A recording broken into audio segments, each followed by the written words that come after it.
Alright, so we're going to do today's lesson. We're going to work on distance formula. Before we work on distance formula, we actually worked on the Pythagorean theorem the other day. So here's a question I want you guys to do.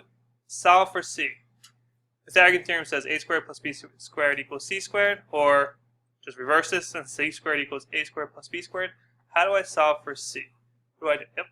Find the square root. Yeah, I'm going to take the square root of both sides of the equation, and we'll notice that the square root and the square will simplify each other on the left hand side, leaving you with c equals the square root of a squared plus b squared. On the right side, will the square root simplify with these squares? No. No, because there is a plus sign or addition sign in the middle. Okay, only with single terms or multiplication. So let's be careful there. Alright, so let's take this to the next piece. So how does this relate to the distance formula?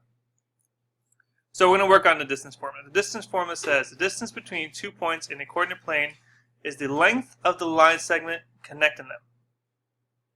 The Pythagorean theorem can be used to find the distance, which we said was a squared plus b squared equals c squared. Other than the Pythagorean theorem, we can actually use the distance formula, which is d equals the square root of x sub 1 minus x sub 2 minus x sub 1 squared plus the quantity of y sub 2 minus y sub 1 squared. Okay. And x sub 2 minus x sub 1 is this distance here. I'll highlight this in red. So this is the distance of x sub 2 minus x sub 1. That's the horizontal distance between the 2 points. And I'll do the other one here in green. And the y sub 2 minus y sub 1 is the vertical distance between the 2 points. The Pythagorean theorem would call this vertical distance, horizontal distance, there a.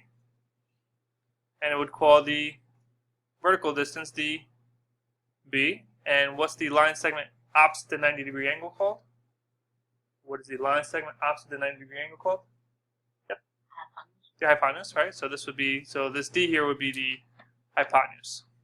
So to continue, I also wanted you guys to highlight this x sub 2 minus x sub 1 and this y sub 2 minus y sub 1. You've seen this already. What other formula have you seen this in? Slope. Yeah, the slope formula. Slope formula says what is m equals y sub 2 minus y sub 1 over x sub 2 minus x sub 1. So if you were to find the rise, which is your y sub 2 minus y sub 1, and divide that by your run, or the rise squared plus the run squared, so this part could be the rise, y sub 2 minus y sub 1. This could be the run. So if you're doing, so to find the distance can also be looked at the run squared plus the rise squared if you want to kind of compare it to your slope formula. So let's apply this. We have two coordinates, negative 5, 1 and negative 2, 3. So you don't have to draw this out, but let's just at least write the coordinates down somewhere. So negative 5, comma 1, negative 5, comma negative 1, and negative 2, comma 3. These are my coordinates. And I want to find the distance here. And I'm actually going to do this with this. I'm going to find the distance with the distance formula. The distance formula reads d equals the square root of the quantity x sub 2 minus x sub 1 squared plus y sub 2 minus y sub 1 squared. I'm going to first label my coordinates. I think that would be a great first start. x1, y1. And label my second coordinates. X sub 2, y sub 2. Yes? Okay. Once I've labeled my coordinates, let's go in and substitute in. So d equals the square root of, good? Yeah. Negative 2 minus plus 1. Okay, so negative 2, well, let's do the x coordinates. So negative 2 minus negative 5 squared, right? Those are my x coordinates, plus, and then the difference of my y coordinates. Yep. 3 minus negative 1 squared. All right, so just be careful here. The formula has a negative sign, and the coordinate has a negative sign, right? So the formula has this minus sign, you write the minus sign. The coordinate has a negative sign, you write a negative sign. When I see two negatives together, well, what does that make? So these two negative signs together, this becomes a plus, and this becomes a plus. So next line, d equals the square root of, what is negative 2 plus 5? So 3 squared, plus, what is 3 plus 1? Yep. 4 squared.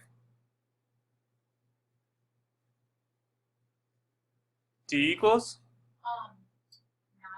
9 plus 16.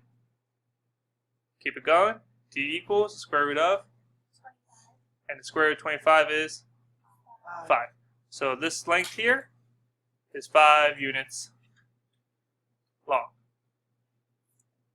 Line segment to the Pythagorean theorem, right? So the Pythagorean theorem uses a triangle. So we could, if you visualize the triangle that it creates here, so let's outline this in red. So if you make a triangle, imagine you can only move left and right and up and down. So from Q to R, I'm going to go right, how many units? 3, and then I'm going to go up how many units? 4. So in this case, I could count this side as 3. I can count this side as 4, and then I can use, okay, then I can say, well, A is going to be 3. This is my right angle. B is going to be 4, and C is my unknown. And then you could use the Pythagorean theorem, and you'll still get the 5.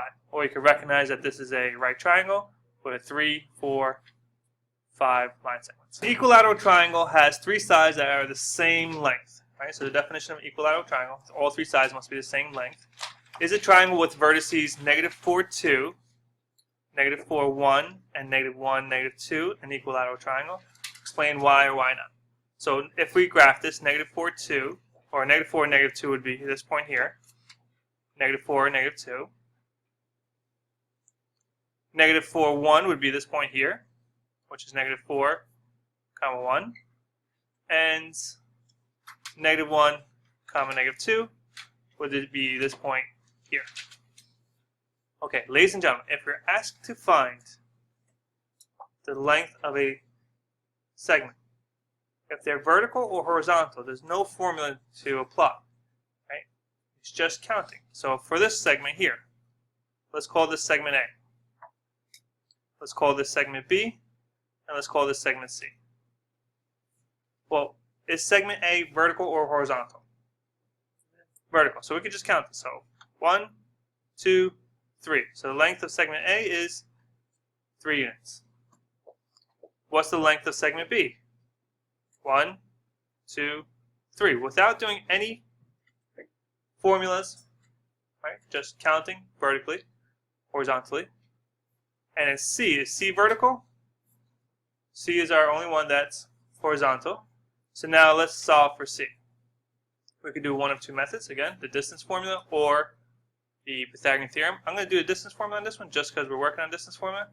So D equals the square root of, I'm going to write my formula, x sub 2 minus x sub 1 squared plus y sub 2 minus y sub 1 squared. And I'm going to write the coordinates. What coordinates am I finding the distance of? Yep. More specifically, okay, -4, 1, and -1, -2. What would I do next? Yep. Yeah, I'm going to label my coordinates x1, y1, x2, y sub 2. And then I'm going to substitute in d equals the square root of what? Yep. I think it's 2. Oh no, it's x, right? Yep. So it'd be -1 minus -4. Good. Minus -4, which becomes A plus sign. plus 4. Good. Squared. And squared, and then you do plus, and then it would be -2 minus a -1. Minus 1 squared. Excellent. Let's continue. Let's keep that going. So let's keep this whole thing. So what's -1 plus 4? So we got 3 squared plus -2 minus 1 is -3 squared. And keep this going. So square root of, what's 3 squared? Plus, and this is equal to the square root of, what's 9 plus 9? 18. So I'm going to stop right there. Is 18 a perfect square? What is the square root of 18? Do you guys know off the top of your head so far? Not yet, right? So we could approximate it, but is it equal to 3? Okay, so is this an equilateral triangle? Okay, and it's not an equilateral triangle because all 3 sides are not equal. How many sides are equal? 2. What kind of triangle is it if only 2 sides are equal? Isosceles. Excellent.